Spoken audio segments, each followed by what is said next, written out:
Le 14 février 2023, Rachel Legrin-Trapani et son chéri Valentin Léonard ont été cambriolés pour la deuxième fois depuis le début de l'année. 2 jours plus tard, l'ancienne Miss a indiqué que cet incident avait des répercussions sur son fils aîné. Le 18 janvier dernier, en story Instagram, Rachel Legrin-Trapani faisait part d'une mauvaise nouvelle. Ce matin, nous devions préparer nos affaires pour aller à Paris ce soir. Nous sommes donc partis dans le cabanon du jardin pour récupérer les valises. Et surprise, plus de valises et plus de vélos.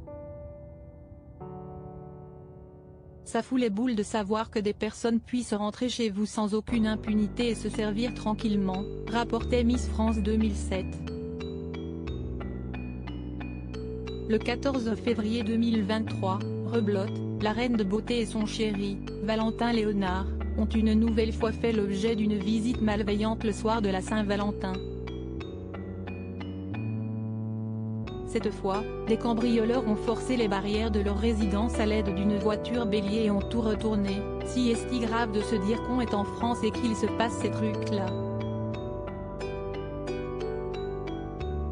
On s'est fait cambrioler 2 fois en 1 mois, on va prendre des précautions pour être en sécurité, mais si est-il grave, a ensuite réagi l'influenceur, qui se trouvait au Parc des Princes, pour supporter le PSG contre le Bayern Munich, pendant ce nouvel incident.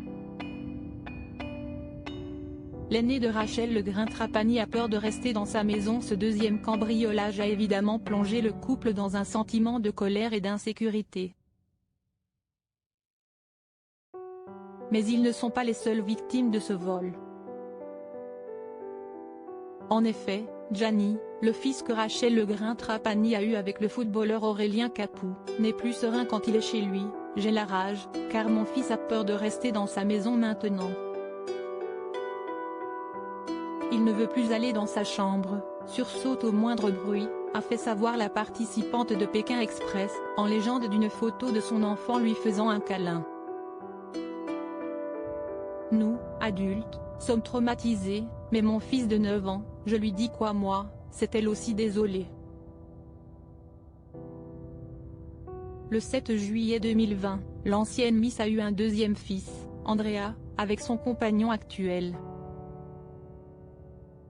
Il est le seul membre de la famille à ne pas être traumatisé par ce cambriolage, car ses parents sont parvenus à le préserver. « On a réussi à épargner Andrea pour l'instant », a indiqué sa maman. Il ne reste plus qu'à espérer que l'expression « jamais 203 » ne s'applique pas dans ce cas-là.